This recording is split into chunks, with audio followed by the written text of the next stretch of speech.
Here we go. It works. Us and technology. Good morning. Good morning, everyone. We've got 15 people here already. That's Good awesome. morning. So Doug, Greg and Verena, Heidi, Dag, John, Mr. Philip Copeland, sir, Mr. Murby. What's his first name?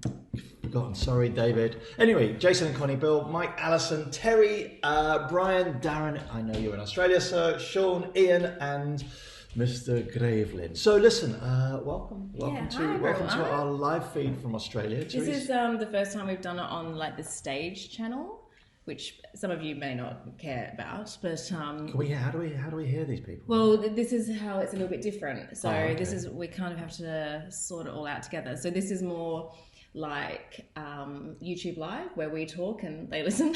Okay, but how do we get questions? Yeah, so this is what we need to figure out. So I'm assuming I know that there is a little chat.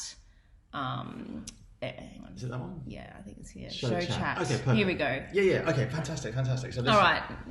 Via chat. So listen. We obviously, just to put like all the rumors and myths to bed, Terysa is still alive. She is not hiding in the forelocker. She is. Well, we're very much together. We haven't split up. That's just something that... She's not pregnant. What else have we had? Yeah. Has some kind of horrible, like, terminal disease, knock on wood. It is simply a function of us being in two separate countries, but seeing each other every few months. And that, I guess, is what a lot of, miners in Australia and oil workers and, I guess, for our perspective, YouTubers have to do. No? We have to just spend time apart. And that is all going to be offset when Ruby Rose 2 arrives. I'm going to say imminently, but yeah, carry on. Sorry. Imminently. Okay. So Kelton, who is our admin, and he has helped a lot of you guys if you've run into trouble, he says we can also request to talk over voice as well with the raise hand button, request to speak. Okay, so if you want to... So if you want to, if you've got a question or you've got a comment or you have something to say, then there's a little raised hand button. Or at least there should be. I can see it. Yeah, I can see it on our screen, and then we can invite to speak. Okay. Yes, it's invite to speak. There we go. Why is that? Oh, so Philip says. Yeah. So and now there you go. But it's disappearing. Here we go. There we go. Okay, listen. We'll just see how this all works. Here we go. Phil. Oh yeah, Phil now wants to speak. Do you have anything to say, or was that like a test? So here we are. So this is us in Melbourne, in Australia. It is 8:00 in the morning. So thank you for all coming to talk to us whatever time zone you're in. Easter Sunday for us. We are not particularly religious, so it's just chocolate bunnies. All right, so let's get started. I mean, it is a few minutes past 8, so perhaps there are a few people who may still be on their way. But I think that when we started this, it should have given everyone who clicked that they were interested in the event a notification. So hopefully everyone who wanted to be, it did. Thanks, Sean. So hopefully everyone who wanted to be here is here, and we've got 25 this time. So that's so last time, and Nick, I don't know if you're aware of this because you were... Yeah, it was capped out. Yeah, it was capped at 20, so people weren't able to participate, which was really disappointing. But you're recording this anyway, right? Yeah, so I'm recording this for everyone who can't make it or who doesn't have Discord or doesn't want to join Discord or whatever. So we will be able to share the chat with everyone else. Okay, so questions. Yeah, so if you've got a question for us, I mean, obviously there's a few things that we can cover, but if you've got any questions for us, then you can either raise your hand and we can have a chat, or you can just... Jess. Jess wants to speak. All right. Because I feel like we're teachers. I know. Oh, it disappeared. That's strange. Okay, if anyone wants to... I think you have to hold it down. It kind of pops up and then pops down the request to speak. So maybe you have to hold the button down. But type your questions and then we can answer them while we're dealing with this issue. So if you just got a question you wanted to type, we'll answer those. And then if you want to do the request to speak, I think you have to hold the button down because it pops up and disappears very, very quickly. So Jess is typing. What would I tell you about Melbourne while we're getting on with this? How long are you together? If I phrase that like a Vietnamese person would actually phrase a question, 13 years. If we don't want to do it in a slightly more Western way, I'm here for 2 weeks. It's Terysa's birthday in 2 months, so I'll be back here for Terysa's birthday. And that's it really. So, and then that should be the last time we have to do the the shuttling between countries. The Ruby Rose 2 will be ready, well, with around Terysa's birthday. So I think that's where we're going to be with this. Yeah, I mean, I think the question that everyone has is when will Ruby Rose 2 be ready? I mean, that's a question that we've been asking, and also that everyone else has been asking for the last year. So just put some notes up. Yeah. What do you want? Just put some notes up. I want to write some things down. Okay. So yeah, we will obviously, when we know, you guys will know, but we can't say with any degree of certainty. So yeah, we will just continue to keep you guys as updated as possible, and Okay, well listen, so the freight quotes, no, and the reason we don't, so David asked, have you got any freight quotes, can you share the details? The answer is no. The reason is we still do not know what we are doing with Ruby Rose 2. Now, our want or our suggestion to Seawind was that we get the boat shipped to Europe so that we can show the boat at the European boat shows, and we will invite all of you to Europe. And that is the plan, that we will do something with Ruby Rose 2 in Europe, invite patrons so that they can either come and see the boat, depending on uptake. That then gives us the opportunity from Europe to fly to Annapolis and go to the Annapolis Boat Show, which is essentially a 10-hour flight and more than doable. Not even a 10-hour. No, so that is option one, is for Seawind to want to use the boat for the European boat shows, specifically the Cannes Boat Show, which is huge. It's in September, and we have the time to get all that done. The second option is that we go, we take the boat to Thailand or to Asia and sail around there. And that unfortunately means that we are not going to be able to show the boat at all. So there'll be no European boat shows. There will be no, and it's just too far for us to go to Annapolis from there. I mean, it's a 24-hour passage, and for us, 24-hour, flight to get from Thailand to America, and the jet lag will absolutely floor us. So we are hoping that Seawind want to show the boat, our boat in Europe. That's it. But it's not our decision. So we are waiting for them to decide, and then if hopefully they decide actually we want to show your boat in Europe, then we'll take it from there. So so that ties into the question about freight quotes, because until we know what we're doing, then there's no point in getting any quotes. But what Nick was just talking about, that is like a conversation that's happening right now, and we've been told that that decision should be made fairly soon. So we like to think, Nick's fly back to Vietnam this week, and we like to think that in a couple of weeks we'll have a little bit more certainty there. So yeah, that's kind of a decision that has been made for everyone's sake, not just ours, but Seawind's as well. We will have to kind of get onto that fairly soon. I'm going to go to someone's asked about the upwind passage, and I will tell you about the test sailing once we've covered this whole topic. Someone's asking if there'll be a 1370 at Annapolis. I don't know. Someone then comments, John Till has hull 6 and is planned to be at Annapolis. I'm not sure that hull 2 will be ready till some point in June. I would be surprised if with a 4 to 6 week shipping, that hull 6 will be at Annapolis, based on the fact that it needs to be there in October. I think that's pushing the envelope. Hull 3, I was going to say, I'm wondering what hull 3 are doing, but Dan and Kirsten, I don't think are here. Yeah, so I don't know. Anyway, so I don't know what's going on we don't know what's going on in Annapolis. I think that a lot of it is, Ruby Rose 2 will almost definitely not be at Annapolis unless Seawind throw us a curveball and say, can we get the boat to Annapolis? And then we just go to the Bahamas the next year. But shipping our boat to Annapolis. But wait, that's not so. Sorry, Google called is Richard. Thank you, Richard. Richard, your second name it's not Ward, is it? Will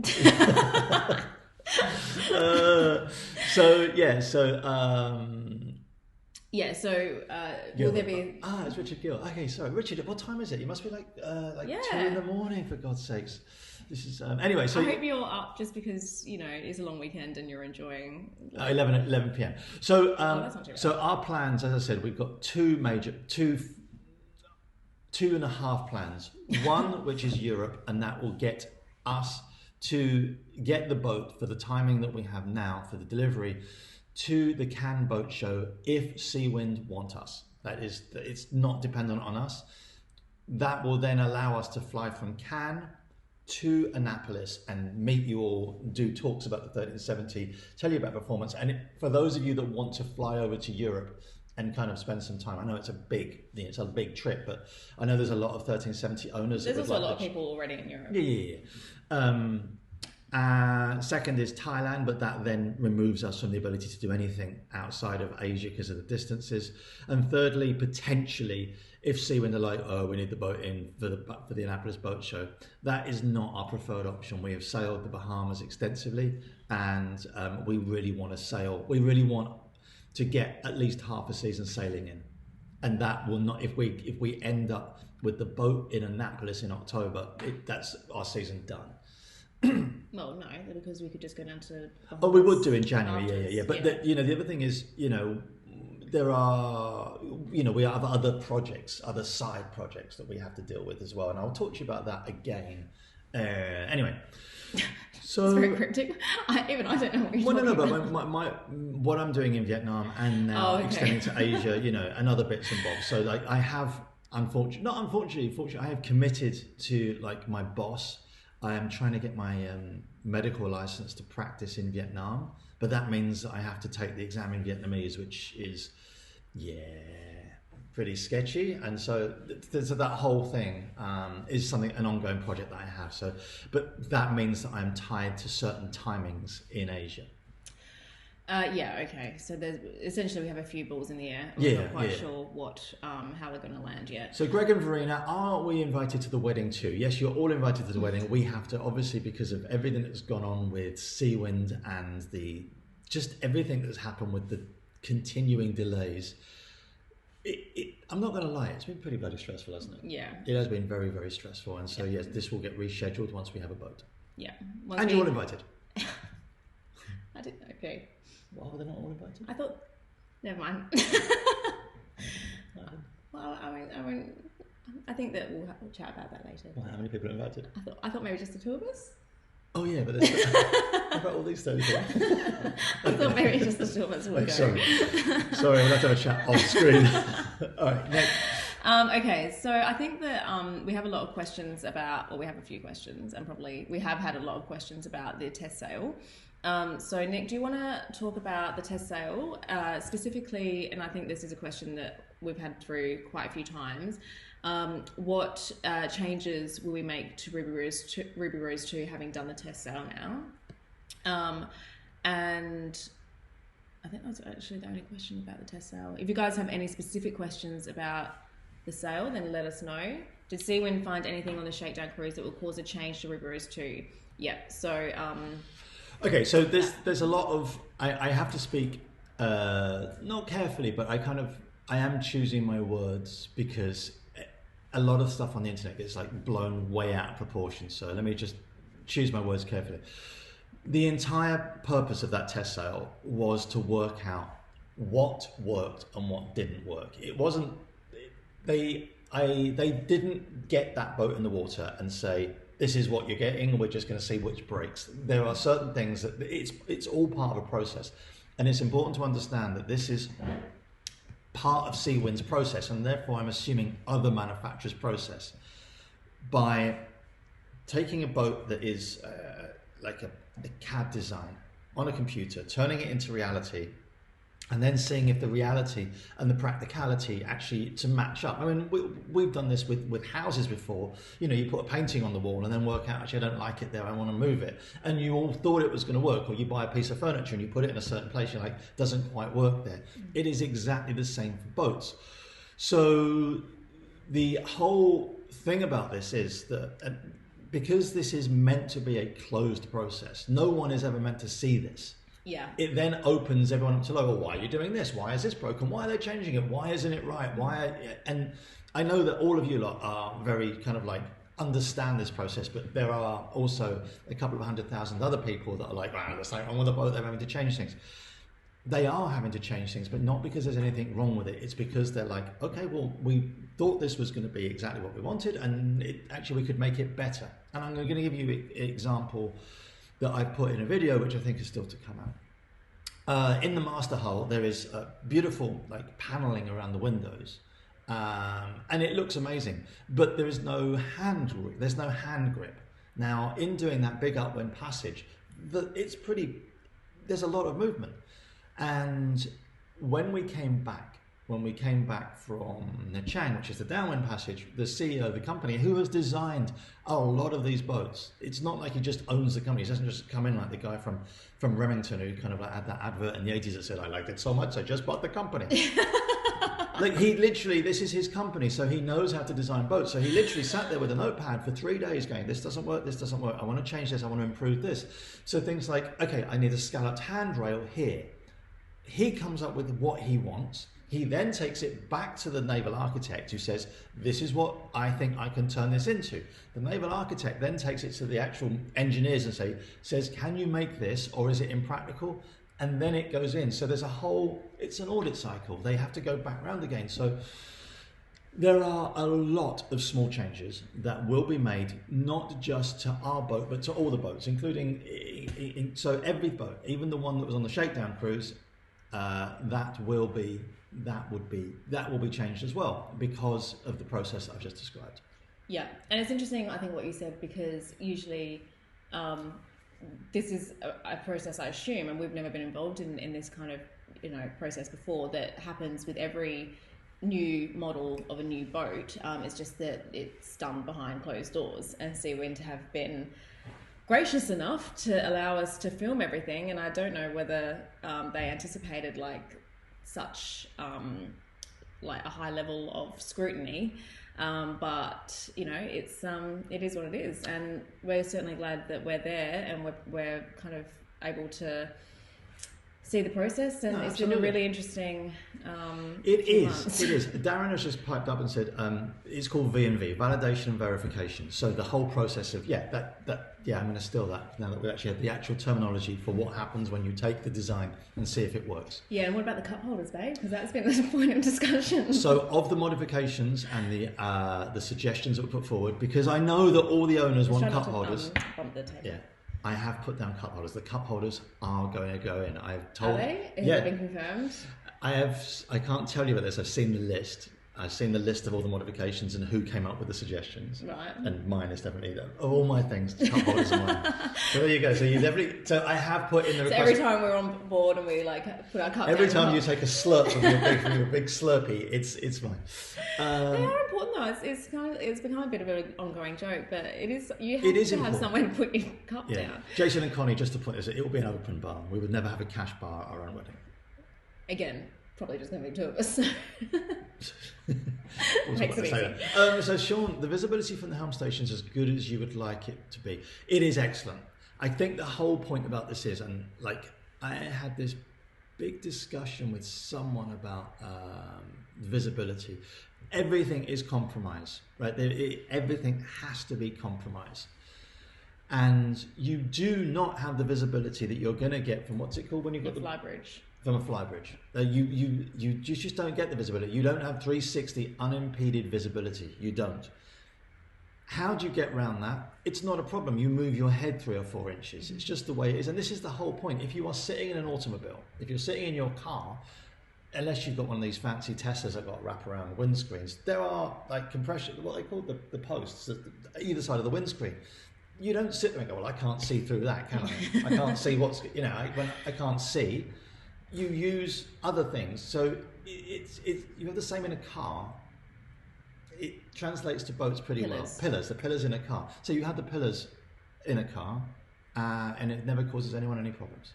There you go. So I think that's the whole thing. So, and the other point about it is, and I'll get back to this, the test sail, the upwind test sail. A flybridge on that test sail, upwind, would have been lethal. It would have been so dangerous. And let me just talk about the test sail. That was designed to hammer the boat. It was designed to thrash the tits off it. I knew it was going to be bad.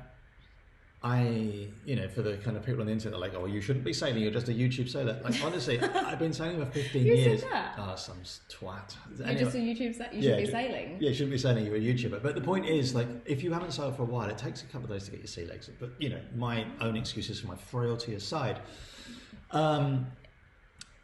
It was rough, and it was rough for a few reasons. Number one, you are beating into it. The wind is a northerly wind. You're going north, and it's not so much the wind strength. It is literally the swell period is so short. It's like 6 seconds between crests of waves, and so it's like super, super, super rough. So like the boat is bouncing around and just jumping off waves. It's like up and then slam. And you'd get this kind of weird, you could hear the roar of the water underneath the boat. And then you'd hear this kind of like half second of silence as it left the crest of a wave. And then bang. And that was like 48 hours of that. The boat is super damn strong. So that's the first thing. But I'm going to get back to this visibility thing. So you've got motion in 3 planes, and that would be massively amplified if you were not almost at the pivot point of the boat, or whether it's like yaw or roll. And to be on a flybridge up there, either you were just sat there. If you were just sat there strapped in, it would be dangerous as hell. Second point is, there is no way that you would have to have some way of communicating directly between cockpit and flybridge. And a lot of the time, a lot of those boats, it's external, and that is just it would have been so dangerous. Have you seen that video? There's a YouTube video of lagoon, whatever one it is, with the flybridge. I can't remember which model it is. And they're sailing around Tasmania in like pretty hairy conditions, and it just looked absolutely horrendous, so uncomfortable.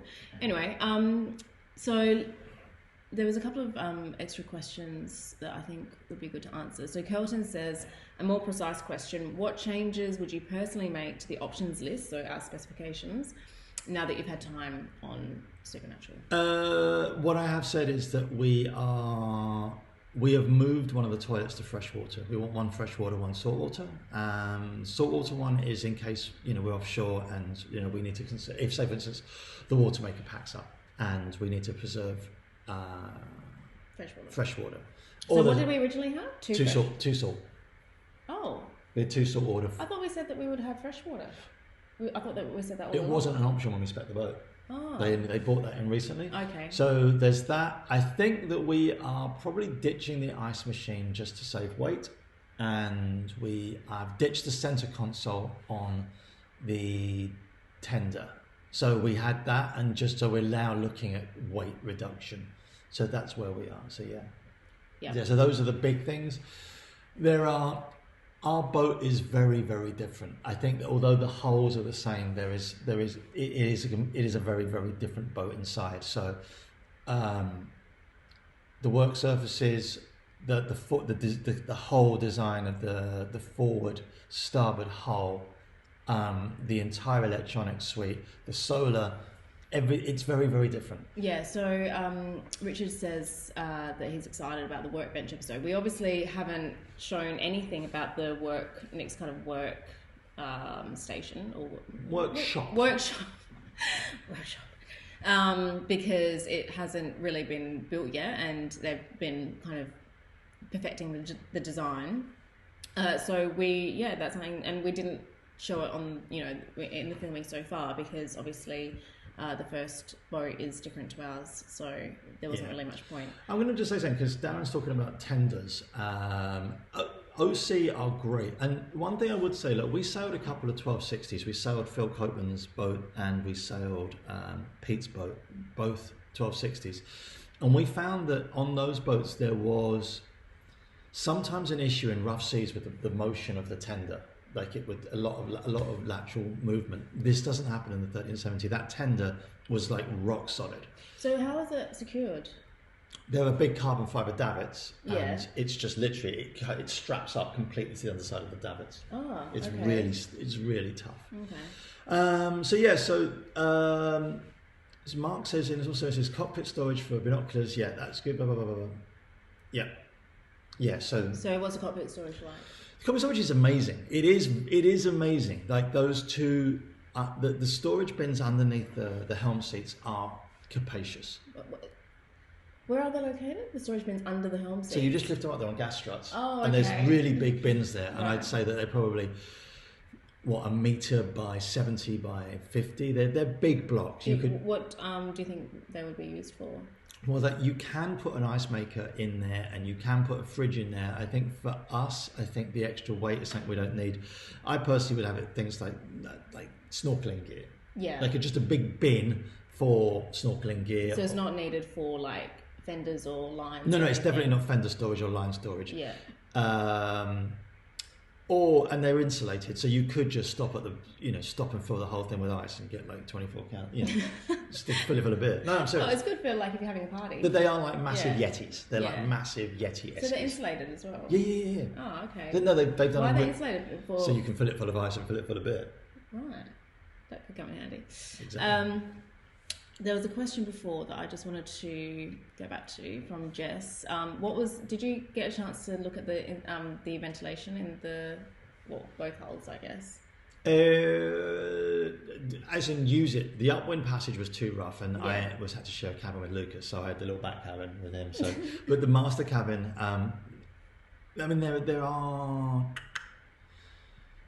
There's the big opening hatch in the ceiling, in the roof, and the two other hatches. I don't think ventilation is going to be an issue. That doesn't cause me any. I think it's going to be comparable, if not better, than the 1260. So I don't think that's a problem, just because of the number of hatches that are open. But we didn't open practically. Yeah. So we had the same setup when we stayed with Mickey and Jason quite a few years ago now in Tahiti, and we stayed at the forward cabin. And so as you know, you have a hatch right above the bed, and then you have a couple of hatches like on the side. And what obviously the issue there is when it rains, you have to close the top hatch, and then the ventilation is kind of affected. So that was one reason why I insisted we get air conditioning. Yes. But we should certainly have enough solar to run an air conditioner if we need to. Yeah, we should do. And it kind of ties us on to Richard's question about a bigger coffee machine. We seriously looked at the coffee machines, but they are designed for home use, and the amount of electricity that they draw just to heat up the boiler, you have to run it for like half an hour to get the pressure up. So unfortunately, like a whole crazy big coffee machine that weighs 40 kilos is not going to be on the cards. And Richard continues to ask about the merchandise. This is all work in progress. We had a problem with our merchandise vendor. She literally, it was saying she couldn't handle anymore, and so we decided to move away from that. And it coincided with us selling Ruby Rose, so we kind of put that on the back burner, redesigned the logo, redesigned a lot of things, and now we will be getting back to that. But there will be a beanie, because everyone loves a beanie. Yeah, including us. Everyone loves a beanie. Like a beanie. Who doesn't like a beanie? Is it David? I think it is. What was the most significant modification that may result from the test sale? Oh. I mean, I suppose we don't know what... I don't know what... This is the whole thing, and even if I did know, I probably wouldn't tell you, because I haven't... I want to make sure that like whatever I say doesn't upset Seawind. What I would say is that there were probably there were over 100 suggestions. How many of those will be implemented, I don't know. So yeah, that's what I would say. But so I can't tell you what the most important ones would be, whether they would be practical ones or aesthetic ones. Yeah, I don't know. Couldn't tell you at this point. Cup holders, obviously. Kelton asked about reserve buoyancy in the bows. There is no problem with the buoyancy of that boat. Honestly, the reverse bows. They're amazing. Ian says, "What components are you installing that Seawind does not?" So what we're going to retrofit? Aftermarket, nothing. And there's apart from probably like maybe not the clears, but the shades in the cockpit. I think that we said that we would. We're doing that.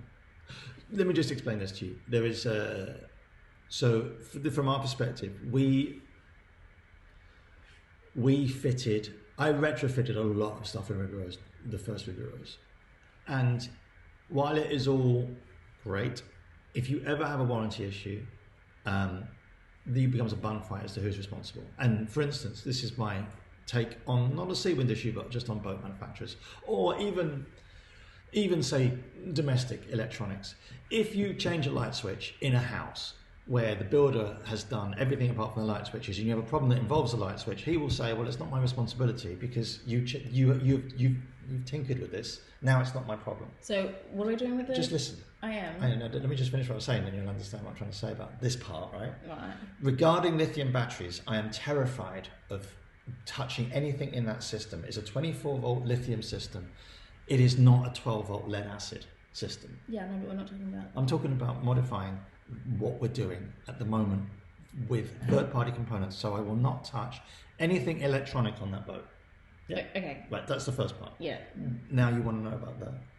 Yeah, so I wanted to know what we're doing with like a cockpit tent or shades in the cockpit, because we originally said we wouldn't do that. Okay, for sorry, I misunderstood. Seawind do not offer a cockpit tent, so we will have a cockpit tent made at some point, depending on where we are. If we're sailing around the Caribbean, like a cockpit tent in a boat which will be at anchor, which permanently faces into like the wind, where we have sides, clear sides, just around the helm. Oh, it won't be necessary. Yeah, I don't know whether that cockpit tent is fully necessary. I think that some like shades that we can pull down, and maybe even like mosquito like netting. Yes, we've seen people do that, and that could be really handy. Yeah, and I think mosquito netting or dual mosquito netting, and that is amazing. We were on a boat somewhere, they had like the windows zipped out and you could put mosquito netting into the cockpit. So there's a lot of things you can do that. So yeah, so when you said shade, I thought you meant the shades on the windows. We have shades on the windows we are getting made by Seawind. Yeah, okay. Yeah, so we're having blinds made by Seawind. Yeah. We are having, and the cockpit tent we are deferring on until we know what we're doing. And what about the matting for the... We're having the vinyl floor, we're having that done as well. Yeah, Phil had that on his boat that we sailed for a couple of weeks, and it was so good. So good. Yeah. Loved it. No, it is good. It's comfortable underfoot and it's easy to wash down. So yeah, again, and it looks nice. We took a lot of, from the two 1260s we sailed, like Pirate P and, sorry Phil, I can't remember you. Southerly Breeze. Southerly Breeze. We took a lot of inspiration from both those boats as to what we wanted to add and remove. So yeah, so the vinyl flooring, it's super lightweight as well. And again, we're just working very hard to try and keep the weight down. So Sean says, any movement or concerns of movement on those big forward windows or the doors stored up in overhead? No. Any concerns that these would fail quickly? Zero. Absolutely none. No, it's essentially the same design as the 1260, just upscaled. Does the salon table swivel in the saloon? The saloon, yes. Sorry. Yes, I saw the word salon, but I actually meant to say saloon. Saloon, okay. Do you think that we'll get more sales, or you'll get more sales in on Hull 1 before taking delivery of River Rose 2? I don't know if they're going to do any more sailing. No, I think they're not going to do any more. No. To the best of my knowledge, things may change. Look, the thing is, we're not part of Seawind. We literally are independent, and as per discussion that we have had with a lot of people, our voice has to be kept as our own.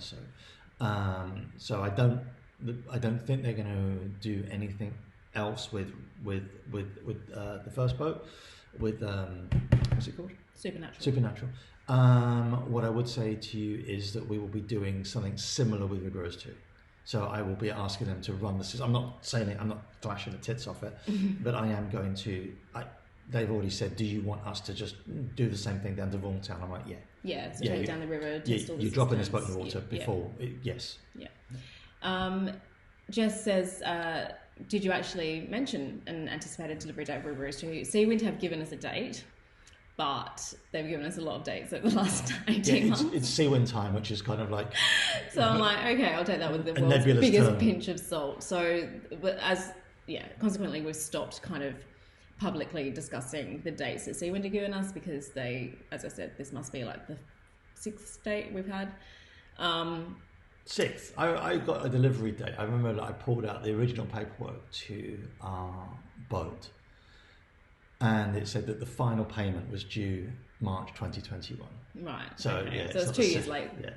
As we speak. But there's another question which is a good segue, which is it difficult not having a 1-2 year plan? I think that 8 billion people have had to deal with this over the last few years. So for us, it's good. Not having a plan is frustrating. But all I would say to you is that, as probably all of us, you don't just sit there with your thumb up your ass and think, okay, well, we're just going to sit here and not do anything. We have all worked, Terysa and I independently have kind of worked to think, well, what are we going to do?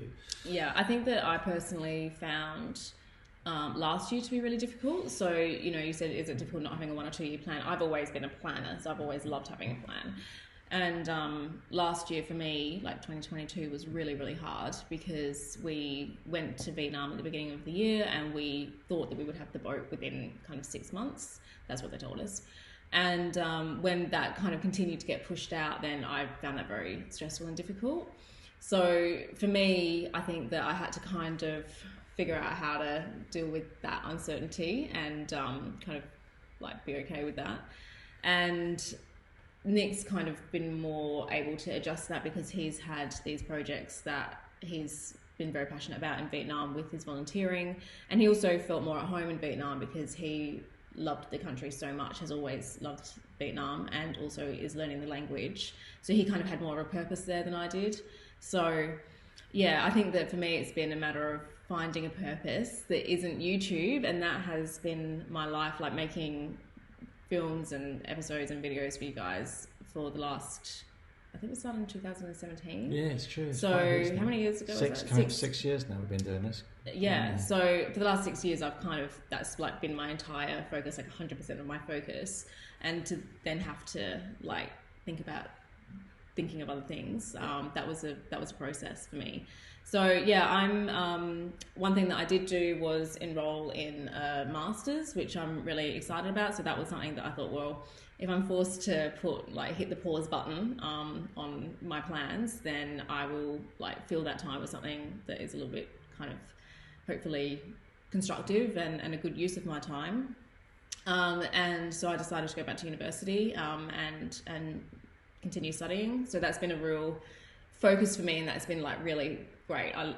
I've really enjoyed that process. I think you should just explain to everyone that you're doing a master's in digital marketing, which is designed to... Did you say that? No. So okay. Yeah, my master's is in marketing and digital communications with Monash University, and it's all online, and so I don't actually have to go into the campus, which is good.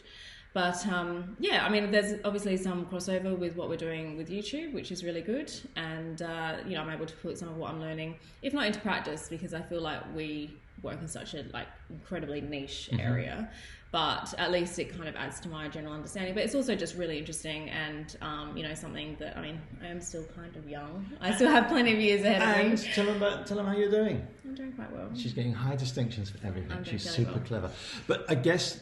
the point is that in the last year, we haven't been able to sail that much. So our focus has gone, okay, well, what else do we do? So like for me, it just fell into my lap, the volunteering thing, getting my license and everything else. And just to fill you in, because you haven't actually talked about this. So the first question is, did I get my bike license? Yes, I now have a lifetime A2 Vietnamese bike license, which means I can go and buy whatever bike I want, and it's for life. The thing about volunteering is I work under dental practice in Ho Chi Minh City that actually have a volunteer program. It's not an NGO, and so I'm working for a really nice guy, and we volunteer. I said to him, like when I started a year ago, I will commit to 5 years with you. I can't work out past that, but if I say I'm going to do something, I'll do it. So I will go and volunteer in Vietnam for a few 3-4 months a year, and I am also now trying to there's some outreach in Cambodia, which actually has a greater need. So it's an hour's flight. So that is something I'll be doing, I think, for the future. There is also some strange rumours about all foreign surgeons in Vietnam shortly being required to have their own practicing licenses, which is great. But it also means you've got to take the exam in Vietnamese. So I've got to take a medical... Surely not. Yeah, you have to okay, just to clarify, your qualifications are recognised, but you have to be able to speak Vietnamese to B1 level. And B1 is an international standard, which essentially means you can converse like a local using colloquialisms and talk on any topic that is given to you. So I can speak Vietnamese about any topic that I'm familiar with. So if I'm talking about things that I do, motorbikes or boats or anything else, I'm fine with it. Ordering some compound. Yeah, ordering food. But but if someone said to me, can you discuss, what's wrong with that plant? I don't. Or can you discuss, the intricacies of like opera in Vietnamese? I do not have that language level yet. So. And what about your grammar? Is your grammar like a Vietnamese?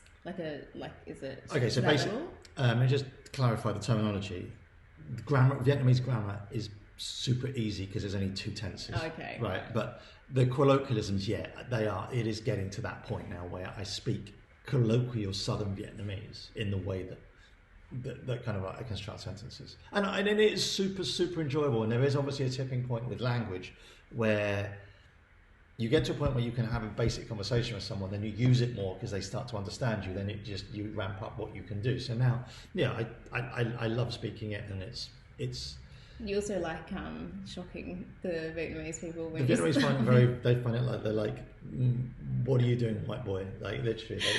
The reactions that you get are like, what the hell? Yeah. How are you speaking Vietnamese to me? So anyway, moving swiftly on. Yeah, so I just want to get to all the questions because you guys have all made the effort to be here, so I do want to answer all of them. So did you run the screecher on the test out? Not at all. Not at all. It was just we were so heavily reefed. I mean, in 2 weeks, 3 weeks. So yeah. So screecher was not going to happen upwind.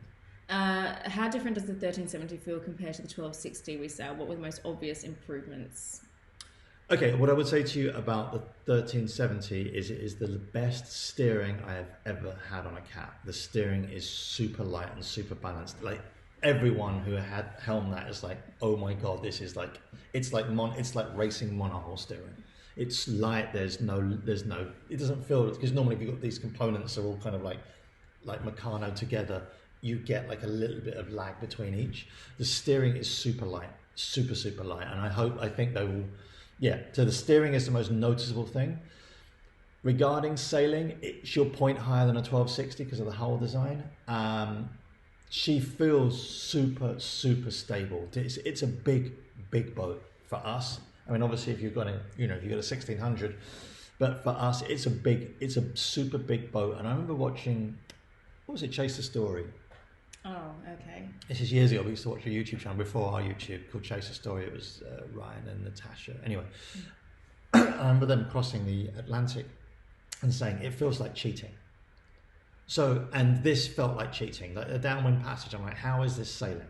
Like we're literally batting along at like so easy. Anything. I think I saw that boat hit 17 knots once, and it just feels like it's just really 17 knots down wave, surfing down in about 20 knots of breeze, and that was with just the standard sails up. So I'm like, 17 knots is insane. And well, what did we get to? 15 on Ruby Rose. That was a herring moment.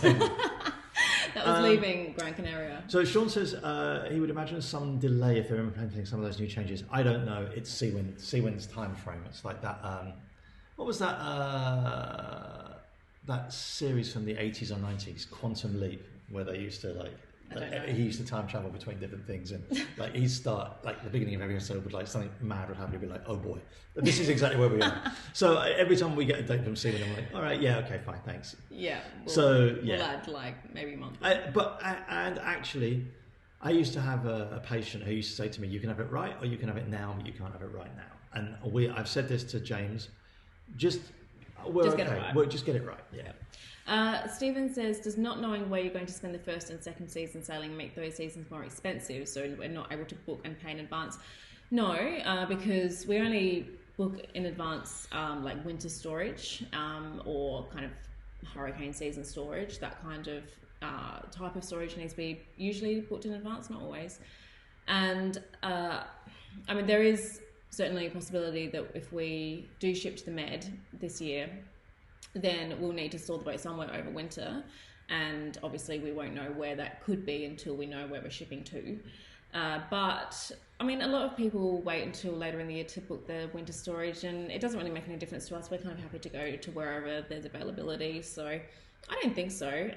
Maybe we'll have a few less options. Some people book at the beginning of the season for their winter storage. We'll sort it out. But there's always options. There's always somewhere, and if you're willing to sail to somewhere like like for example, if we wanted to spend winter in Turkey, then I would say yes. Like I wouldn't want to leave it until later in the year, like September, October, and start thinking about booking somewhere, because it will all be booked out and whatever is left will be expensive, because Turkey, since Brexit, has become like a real kind of winter destination for non-European cruises. Non-Schengen, I think it's important to say that. That's a Schengen thing. So that's why exactly. So, but if you're happy to go to somewhere like Spain, Spain's always fairly cheap and it's got availability. Probably Portugal as well, if we wanted to go back into the Atlantic, which we would be very happy to do. So yeah, there's always options. I think Lagos is when the thing is, we've sailed all these ports, a lot of them, so we know what we like. So it makes it easier. So anyway, look, as I said, as mentioned, if you missed the start, this is something that we are definitely waiting on Seawind. It's not our decision. So we will revert once we know. John asked about jackline locations. I've seen the drawings; they weren't on the test cell, so that's really good. And you've seen the drawings; they weren't on the test cell. I've seen the drawings for the position of the jacklines; they weren't on the test cell. Oh, Does that make sense? Yeah. Someone says, "Is there a Ruby Rose 2 spec of the 1370, and has it been finalised yet?" I think it's becoming. So the answer is no. There isn't a Ruby Rose spec. Once we have a boat, because even us are just changing things last minute. A lot of people have said to us, like, what are your specifications? What are your options list? Can you let us know? And we've been pretty consistent saying that's not something we're going to discuss yet, because we don't know. And the thing is, I'm talking to James. There are things he's like, I intend, they will be bringing features in that, for instance, arbitrarily, like Hull 10, they will have new developments in like electronics or manufacturing or solar that won't have been implemented on the previous boats, because it's new stuff. So once we have a finalized spec, literally, and it probably won't be until the boat is literally being packed up or ready to sail, then we'll come out with it. Yeah. Because we've changed so many things so far. Yeah, so we've added things. And we've added things, and also then like James has come to us and said, look, I'm struggling to get this, like have you considered getting this piece instead or whatever? Yeah. But all I would say to you is that like there's certain things that we have not so much specified as aftermarket products, but things that we literally wanted built into the design of the hull and the deck, that I'm like, the actual just the structure of the boat that are brilliant. And I'm not like the practicality versus the kind of theory are insanely good. And I'm going to come up with 2 points that I think I'm super proud of these actually. Number one is the dock bumpers. The fact that the four of us, when I say the four of us, it's myself and Terysa and Nikki and Jason, we just sat there drinking on the front of Curiosity one night, talking about why don't they put dock bumpers onto the back of a cat so that you don't ship the gel coat when you come alongside, or you try and take, you get your metal, your V hull up to try and get off the boat. And with your dinghy. Yeah. And that has been implemented, and it seems to work super, super well. And that 100% was our idea, and we're really pleased to see that. The second thing, which I think exists on Outremer, and I kind of shamelessly stole this from Outremer in the same way that I shamelessly stole the workshop from Maverick. The direct access to the sea through the small sink in the galley. It's brilliant. It is absolutely brilliant. I came up with this because I thought, you know what, Terysa, I love her to bits, but she can't throw for shit. Okay. So basically, whenever you're trying to throw stones or tea bags off the back of Ruby Rose, you'd miss a lot of the time. Well, yeah. And the point is, I know this is very English, if you ever drop a tea bag on the deck, it stains really badly. And so we'd end up like at the end of a long passage with like bits of like porridge or fruit or something. So basically it would look like a dog's dinner at the back of a boat. So having this direct access to the sea to kind of throw, obviously, like the things that you're allowed to organic throw into the sea. Components into the sea offshore was something that we thought that would work really well, and it does. It works very, very well. And the other thing is about it is they put like a little cowl at the bottom of it so water doesn't come up. And James, when I got back, he's like, did any water come up the sink? I'm like, no, none at all. The second thing is, and this is obviously, when we did the photo shoot in the Chang, the very, very beautiful Russian model that was there spent most of her time throwing up down that sink, and it's very nice that the vomit just went straight down into the sink. There you go. I'll tell you that. Is that? Yeah, she just spewed. She spent the entire thing between. Honestly, I would take my hat off to that girl. She was literally spewing her ring. I can't wait to see the photos. You're never gonna see the behind the scenes. No, but I just can't wait to see like that's the behind the scenes and what actually. Everyone, like the two models, like the guy and the girl, they were both like sick as dogs. Oh dear. Okay, so Doug asks, what are we doing with cold storage? Because I've lost track as well. So at the moment we've got, I think just the standard storage. I don't think we're doing anything in the cockpit because I think James was saying that he can't get us an ice machine in time and it's weight as well. Yeah. And blah blah blah. So it's just the like chest freezers in the and that is more than then the fridge in the galley. So there's two. Yeah, two. So Seahorse Sailor, who are you? What's your name? Says, what made you choose the 1370 over the 1600? Well, that's easy enough. We couldn't afford the 1600. Well, no, actually, it's not strictly true. The 1600 had already been designed, and there was a financial point to that, but they said to us, we will give you input in the design. Yeah, I mean, we were never, if we were looking at like a 50-ish foot catamaran, and we said this during our like mini catamaran reviews, then we would have had a lot of options. You know, in that 50-foot range, then you have so many options, and we would have, certainly the 1600 would have been one of them, but there was also like the Ultramare, there was the Exquisite, there were probably some that I'm forgetting right now. There are a lot of really beautiful 50-foot catamarans. So a 50-foot catamaran was beyond our budget. B, and that's obviously the most important thing. B, we didn't really need the space. I mean, we definitely do not need to have a massive catamaran. So coming from a 38-foot monohull, we didn't really want to go to a 50-foot catamaran, even if we could have afforded it. And what we really wanted was a 45-foot catamaran because that seemed to be the sweet spot. But as we said, like ad nauseum at the time, we couldn't really find anything that fit what we wanted. And then when Seawind said, because we loved the 1260 and the 1600, they are quite different boats, but we really liked both of them. And when Seawind said to us, look, we are actually designing a 45-foot version, would you be interested in, kind of collaborating and also obviously having one for yourself? Then we were like, well, that's perfect.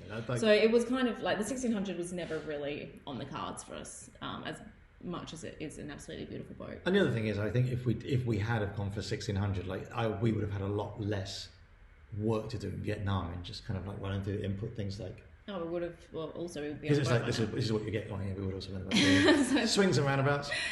Seahorse Sailor talks about the delivery time, so there are, and then goes on. There is a long wait for these boats, but the reason I'm saying that is that they have sold 90 hulls. I think it's up to 90 now. But then Dennis asked, is there any point in showing the boat at a boat show? Definitely there is. I mean, this is the whole point that we are talking to Seawind about. There are 90 owners that want to see this boat. And I think that we have been so involved in this project since the beginning that we want to show the boat. We want to show our boat. It's something that, is something it kind of like completes the arc. We got into this project in 2019. We talked with Seawind in 19 about getting us into a boat, marketing the boat, helping to put the features onto the boat that we wanted. And now, it's like when your kids make a little picture out of pasta and glitter, at school, and then they want to stick it on the fridge. I want to stick the pasta drawing on the fridge. That's it. So, it's kind of like, it'd be like your kid bringing home the pasta drawing covered in glitter and you just sticking it in a drawer and going, all right, well done. Not the best. We're gonna work. We understood. We followed. Okay. Kelton asks about the tether points in the cockpit and forward. There are lots of tether points. There are definitely two in the cockpit, either side of either helm. I didn't go forward on those passages, so I couldn't tell you. Okay. Okay. Righto. What about the camera placements that we talked about? So the thing about the camera placement, so I think at the moment, so we talked about having a camera at the top of the mast or somewhere up the mast. I don't think we're doing that now. Yeah, because like the AML does this. It's really handy if you're going into like an anchorage to look out for like coral hatches or whatever to try and find somewhere nice to anchor. That's handy. And also like on watch, like you can just check the camera feed and see if it gives you good visibility. But I don't think that's something. No, and inside, I think I will talk to James about positioning of like USB charging points, waterproof ones, because at the moment the technology for cameras for vlogging and for observation is so good that actually you just need a charging point, and probably over the course of the ownership of Ruby Rose 2 we will swap those cameras out for new technology to get. I mean, even our 360 camera now, the new one is like super good quality and can actually, it runs at 6K, so it's really, really good.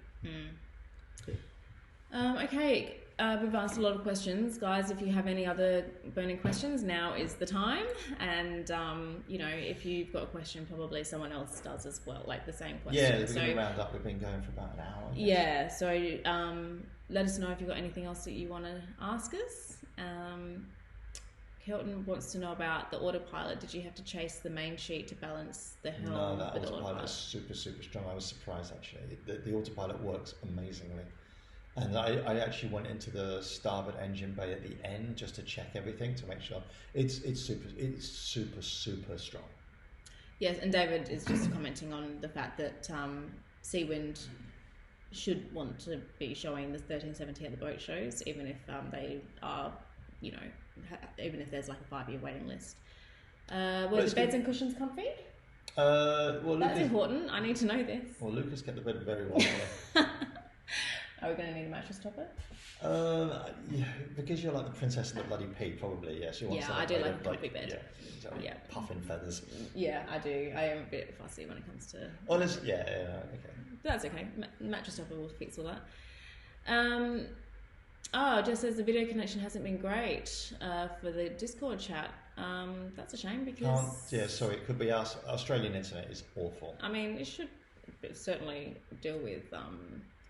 Streaming a live not sure video. Sometimes not quite sure. Low res video. Oh no, I wish that maybe Kelton, is there something we could have done to change that, or maybe it's just the way things are. We'll fix it later. Things to tinker with later. Yeah. Okay, that's fine. So apart from that, sorry for the audio or the lack of visual the audio is okay. Thanks Jess. It's good. Mark asks about working with design on some changes. Not sure if it's as colours, materials. No, it's not to do with colours or materials or anything else to do with that. It's literally, there are some suggestions that we have put forward in conjunction with the whole Seawind team, and I think that there will be some changes, but I can't and won't talk about that at the moment because I will let them. It's not for us to kind of, it's like us doing the gender reveal for someone else. Cohen says, I'm betting a local recording is good though. Yeah, like from what I can see of us, it should be. It looks good. And it will all be out later. Greg and Verena says, did the boat performance you'd hope come from monohull? Yes, it does. It performs super well. She points super high.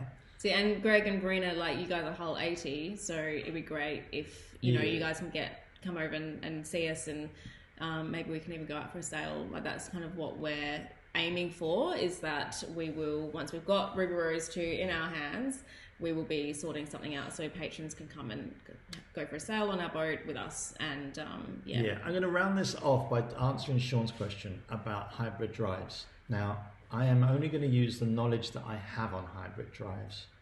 So if new technology has come out since, then I am talking out of my arse. The short answer is no hybrid drives. So this is that's the short answer. The long answer is hybrid drives, and I know that Nick and Jason are having them, they promise one thing, but there are so many disadvantages to them that they're just impractical for a liveaboard catamaran. And I'm going to explain my theory, and I promise you, Nick and Jason are our dear friends, so I'm not being controversial for the sake of it. I'm just going to give you my level of knowledge. Number one, this boat is not UMA. So it's a big 24-boat, high-powered electrical system catamaran. It is not a little boat that will run on a 12-volt system and be happy. It has a massive amount of power consumption that cannot be fulfilled by regen. It just can't. The solar on it will do a lot for the battery power, but I also want range from my diesels. I want to have the ability to outrun a storm. I want 2 diesel engines. as yet, the only practical solution for hybrid engines is to have a genset on board. And as you may know, I hate gensets. They are the weak point in any system. They break down all the time. And it seemed pointless to deliberately put probably $100,000, $200,000 worth of electric engines or electric motors into a boat where they are then dependent on the weak link of having a genset.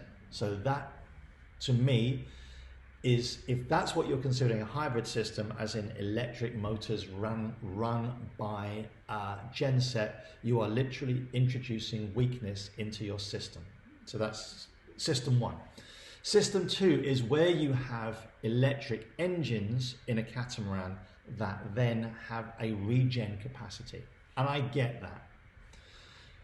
The problem is that the regen capacity can only work, to the best of my knowledge, if the prop is spinning, and the regeneration comes from the spinning prop. But the point is, you're then introducing drag into the system, where you have these, in our boat, these beautiful kind of gory props that reduce drag.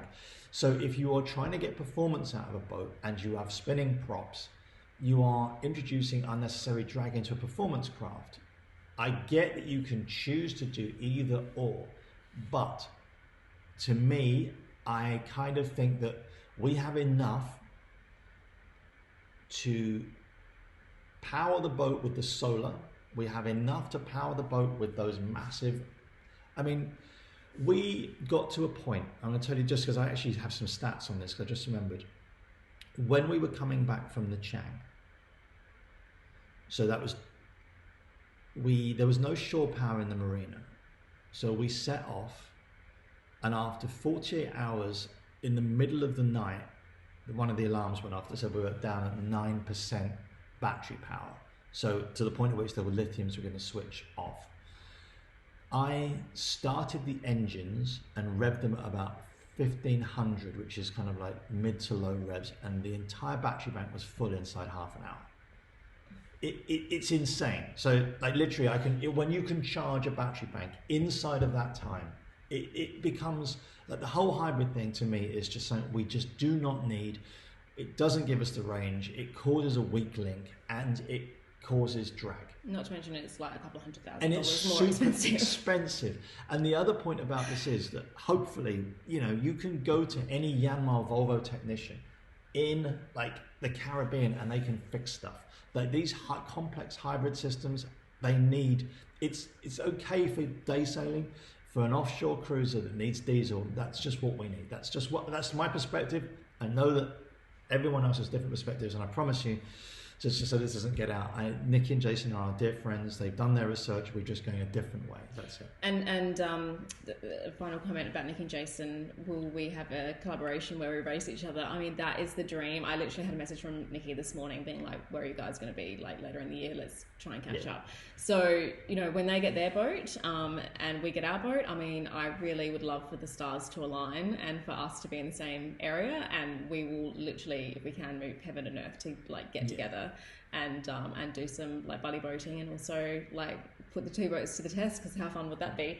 So yeah, that would be great, and we will try and make that happen. But obviously I have no idea where they're going to take delivery of their boat. I don't even know where we're going to take delivery of our boat, so we'll have to see. And I do think that, I mean, I'm not going to kind of like put words into their mouth, but they are definitely invited on our boat. So that is exactly where we are with this. And they have a standing invitation. Maybe we'll get invited onto their boat again, and we can. And that's exactly what we will. So the whole point about it is, like, we are friends. Like it's like so we are in contact a lot. So it's not like we're just doing a collab between us. But apparently their hybrid is is it one diesel engine, one electric, or both?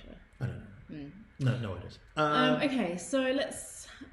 Any other questions? No, I think we're about at the end. I think we're about there. So So listen, lovely to see you all. Lovely to see you all.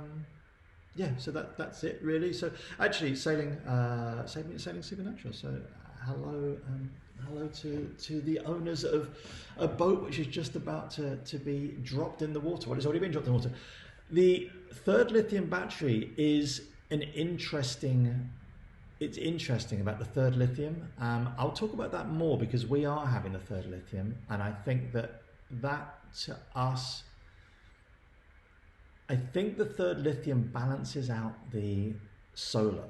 So you have the ability to charge 3 lithiums with if you've got the upgraded solar, which essentially means that at anchor you can stay almost indefinitely. And I guess for us needing a water maker to run, and water makers take a lot of power, and aircon to run, we in theory have got, if we've got 3 lithiums and the 2 kilowatts of solar, we can run the water maker and the aircon and just live at anchor almost permanently. That's the idea. Yeah. All right, guys. Well, thanks for coming. I'm glad that we were able to sort the the different live streaming situation out, so that we could get all of you. I think there was 38 people at one point. Mm-hmm. So yeah, that is a huge improvement from last time, which was only 20 people, like a cap of 20 people. That was very disappointing. So I've recorded this, or at least I think I have. Yes. So, well, you guys probably won't want to sit through this again, but I'll for those that didn't, I'll post it up on, if you missed it, if you came late, I'll post it up on Patreon a little bit later. And yeah, Dennis says this was good timing for the live stream as well, considering worldwide times. Yeah, we tried to get it at a time when hopefully everyone can join. I think Randy and Denise are online, so they are the first boat. So Supernatural is already launched. So congratulations to Randy and Denise. So listen, lovely to see you all. I am heading back to Vietnam in 3 days. Terysa and I will be back here for Terysa's birthday, and then hopefully we will be showing Ruby Rose 2 at a boat show near you. And if not near you, we'll just hold a party somewhere. So listen, take care of yourselves. Have a happy Easter. It's Easter Sunday for us, so we're going to celebrate by just eating chocolate. Sean, just a final thing about Annapolis. If our boat is delivered to Europe, we will be in Annapolis. Promise you, we will come to Annapolis and see you all. If our boat is not in Europe and in Asia, it's just too far for us to travel. But there you go. Anyway, happy Easter one and all. See you all very, very soon. And take care. See you guys. Bye.